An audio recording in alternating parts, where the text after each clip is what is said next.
எல்லாமே பைத்தியக்காரித்தனமா செங்கலை தூக்குறதெல்லாம் பார்க்க நல்லாவா இருக்கு? ஒண்ணு செங்கலை தூக்குறாரு, இல்லன்னா போட்டோவை தூக்குறாரு, ஆபாசமா பேசுறாரு. 5 வருஷமா ஒரே போட்டோ தான் காமிக்கிறாரு உதயநிதி. உதயநிதி ஆபாசமா பேச ஆரம்பிச்ச உடனே அதிமுக காரங்க கால்ல விழுந்தாங்க, முட்டி போட்டாங்க, அசிங்கமா பேச ஆரம்பிச்ச உடனே பேஸ்புக்ல ட்ரெண்டிங்கா இருந்ததே சேகர் பாபு அவங்க அம்மா துர்கா ஸ்டாலின் கால்ல விழுற வீடியோ தான். அந்த வீடியோவை பார்த்து அசிங்கமா பேசுறதுக்கு எங்களுக்கு எவ்வளவு நேரம் ஆகும்?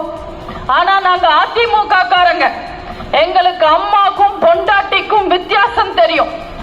தேவையில்லாத போட்டோ எல்லாம் காமிக்கிறாரு உதயநிதி. எங்க முடிஞ்சா அவங்க சின்ன பாட்டி ராசாத்தி அம்மாள் இருக்காங்கல்ல, அவங்க உங்க தாத்தா கருணாநிதியோட பொண்டாட்டி தானே, முடிஞ்சா அவங்களோட கல்யாண போட்டோ காட்டுங்க, ரிசப்ஷன் போட்டோ காட்டுங்க. யாருமே பார்த்ததில்ல, நாங்க எல்லாரும் பார்த்து ரசிப்போம் இல்ல. பேசணும்னு நினைச்சா யார் வேணும்னாலும் பேசலாம். வார்த்தைங்க, கெட்ட வார்த்தைங்க குப்பை மாதிரி ரோட்ல கிடக்கும், எல்லாருக்கும் கிடைக்கும். ஆனா நம்ம தான் பேசுற வார்த்தையில தரமா இருந்துகிட்டு பொறுப்பா நடந்துக்கணும். இதெல்லாம் உதயநிதிக்கு புரியுமா? உதயநிதி கண்ணியமா பேசினாதான் நம்ம எல்லாம் அதிசயமா பார்க்கணும். ஏன்னா அவங்க தாத்தா இணைவி, மனைவி, துணைவின்னு பொண்டாட்டிக்கே போஸ்டிங் போட்டு வாழ்ந்தவரு, அவரோட ரத்தம் வேற மாதிரி பேசுமா? இதுல அடுத்தவன் காதலிக்காக பால்டாய் குடிச்ச உதயநிதிக்கு இதெல்லாம் புரியுமா? காஞ்சிபுரம் அதிமுக நாடாளுமன்ற வேட்பாளர் ஜி பிரேம்குமாருக்கு சென்னை அடுத்த நங்கநல்லூரில் நடிகை விந்தியா வாக்கு சேகரித்தார். பின்னர் செய்தியாளர்களை சந்தித்த அவர், அதிமுகவின் தேர்தல் வெற்றி வாய்ப்பு பிரகாசமாக உள்ளது, கட்சி தொண்டர்கள் மட்டுமில்லாமல் மக்களும் எழுச்சியோடு உள்ளனர். இப்பொழுது பொறுப்பாக நடந்து கொள்ள வேண்டியது திமுகவுடைய ஆட்சி. சென்னை வெள்ளத்தின் போது மக்கள் எவ்வளவு அவதிப்பட்டார்கள் என்று அனைவருக்கும் தெரியும்.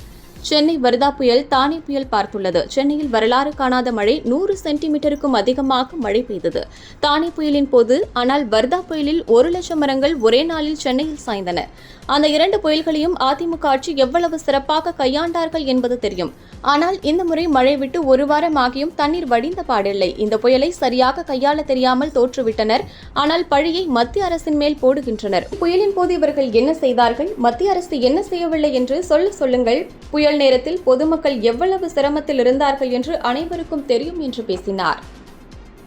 பிரகாசமா இருக்குங்க. நாங்க 2019 களம் பார்த்திருக்கோம், 2021 களம் பார்த்திருக்கோம். எங்க கட்சி தொண்டர்கள் கிட்ட மட்டும் கிடையாது, மக்களே ரொம்ப எழுச்சியோட இருக்காங்க. எங்களுக்கு அவங்க நிறைய எனர்ஜி தராங்க. எங்களுக்கு ரொம்ப பாசிட்டிவா இருக்கு ஃபீல்டு. ஓகே மேடம், இப்போ பிளட் டைம்ல மத்திய அரசு மத்திய அமைச்சர்கள் யாருமே வரல, அமித்ஷாவும் மோடி யாரும் வரல. திமுக அமைச்சர்கள் வந்தாங்களா, எம்பிஸ் வந்தாங்களா, எம்எல்ஏஸ் வந்தாங்களா? வரல. அதே மாதிரி பாத்தீங்கன்னா திமுக சைட்ல வைக்கக்கூடிய முக்கியமான குற்றச்சாட்டு என்னன்னா, எதிர்கட்சிகள் நாங்க எந்த வேலையும் செய்யறாங்க, ஆனா மத்திய குழு நாங்க திறம்பட செயல் பண்றோம் சொல்லிட்டு அவங்க ஒரு அறிக்கை கொடுத்துட்டு போயிருக்காங்க. இது அப்படின்னு அவங்க ஃபர்ஸ்ட் உங்க வீட்டை நீங்க பாத்தீங்கன்னா அடுத்தவங்க பார்த்தாங்களா இல்லையான்றது அப்புறம் சொல்லலாம். இன்னைக்கு பொறுப்பா நடந்துக்க வேண்டியது ஃபர்ஸ்ட் திமுகவோட ஆட்சி. நம்ம வெள்ளம் வந்தப்போ சென்னையில மக்கள் எவ்வளவு அவஸ்தைப்பட்டாங்கன்றது எல்லாருக்குமே தெரியும். சென்னை தானே புயல் பார்த்தது, வார்தா புயல் பார்த்தது. 100 சென்டிமீட்டர் மழை, வரலாறு காணாத மழை தானே புயல். வார்தா புயல்ல சென்னையில 1 லட்சம் மரம் ஒரே நாள் சாஞ்சிருச்சு.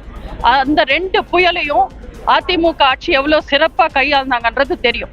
இந்த வாட்டி மழை நின்னதுக்கு அப்புறம் 1 வாரம் ஆனாலும் தண்ணி எங்கேயுமே வடியல. திமுக பயங்கரமா இது கையாள முடியாம இந்த புயல்ல தோத்துட்டாங்க.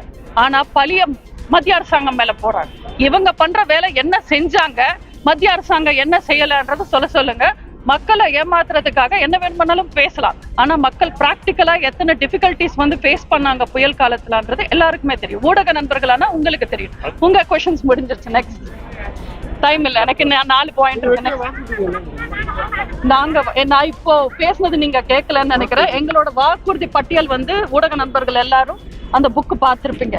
அந்த வாக்குறுதிகளை தாண்டி நாங்க கொடுக்கிற பிரதான வாக்குறுதி என்னன்னா, மத்தியில யார் ஆட்சிக்கு வந்தாலும் எந்த நேரத்திலையும் எந்த சூழ்நிலையிலும் நாங்க தமிழகத்தை விட்டு கொடுக்காம அங்க ஆட்சி அமைக்கிறவங்கள தமிழ்நாட்டுக்காக வேலை பார்க்க வைப்போன்றதுதான் எங்க பிரதான வாக்கு. இப்போ வந்து பாத்தீங்கன்னா திமுகவும் அதிமுகவும் வந்து பாத்தீங்கன்னா சாதிய கட்சிகளுக்கு தான் வந்து பிரதிநிதித்துவம் கொடுத்து முக்கியத்துவம் கொடுக்குறாங்களே தவிர சிறுபான்மையினருக்கு வந்து ஒரு முக்கியத்துவம் கொடுக்கறது இல்லை. அதே மாதிரி வந்து பாத்தீங்கன்னா அவங்களோட வேட்பாளர் பட்டியல் கூட எந்த ஒரு சிறுபான்மையினரும் இல்லை அப்படின்ற மாதிரி ஒரு ஜவையூர்ல வந்து பாத்தீங்கன்னா இதை குறித்து இவருக்கு கடிதம் கூட இருந்திருந்தாரு, ராகுல் காந்தி கடிதம் இருந்திருந்தாரு. இது ஒரு மிகப்பெரிய குற்றச்சாட்டு வச்சு பாக்குறீங்க? இல்லைங்க, நாங்க SDBI வந்துட்டு ரெட்டலை சின்னத்துல நிக்கிறாங்க. நாங்க ஒரு சீட்டு கொடுத்திருக்கோம். திமுக பேசினாலும் சரி, மத்தவங்க பேசினாலும் சரி, திமுகலையும் ஒரு சீட்டு தான் கொடுத்திருக்காங்க அவங்க உதயசூரியன்ல நிக்கிறதுக்கு. நாங்க மைனாரிட்டி மக்களுக்கு நேர்மையா பாடுபடுறவங்க. ஃபர்ஸ்ட் திங், மைனாரிட்டி என்ற வார்த்தையை அதிகமா யூஸ் பண்றது திமுக. எண்ணிக்கையில கம்மியா இருக்காங்கன்றதுனால நாங்க முஸ்லிம்ஸையும் கிறிஸ்டியன்ஸையும் வந்து வேற மாதிரி பாக்குறது கிடையாது. எங்களை பொறுத்த வரைக்கும் அதிமுகல அம்மாவும் அல்லாவும் மாரியும் மேரியும் வேற வேற கிடையாது. நாங்க எல்லாரையும் சமமா பாக்குறவங்க. ஹஜ் யாத்திரைக்கு உதவுனவங்க அம்மா, வேளாங்கண்ணி யாத்திரைக்கு உதவுனவங்க அம்மா, அத்தனை கோவிலையும் அன்னதான திட்டம் கொண்டு வந்தவங்க நாங்க. எங்களுக்கு மைனாரிட்டி மெஜாரிட்டி என்ற வித்தியாசம் கிடையாது. நாங்க எல்லா மக்களுக்காகவும் வேலை பார்க்கிறோம். இப்போ ஜாதியை வச்சு மதத்தை வச்சு அரசியல் செய்யறதுக்காக, தேர்தல் நலனுக்காக, அவங்களோட சுயநலத்துக்காக நிறைய பேர் அந்த வார்த்தைகளை யூஸ் பண்றாங்க. நாங்க எல்லாரும் அண்ணன் தம்பி மாதிரி வாழ்றோம், நண்பர்கள் மாதிரி வாழ்றோம். இந்த மதவெறியை தூண்டி அரசியல் செய்ய வேண்டிய அவசியம் அதிமுகவுக்கு கிடையாது.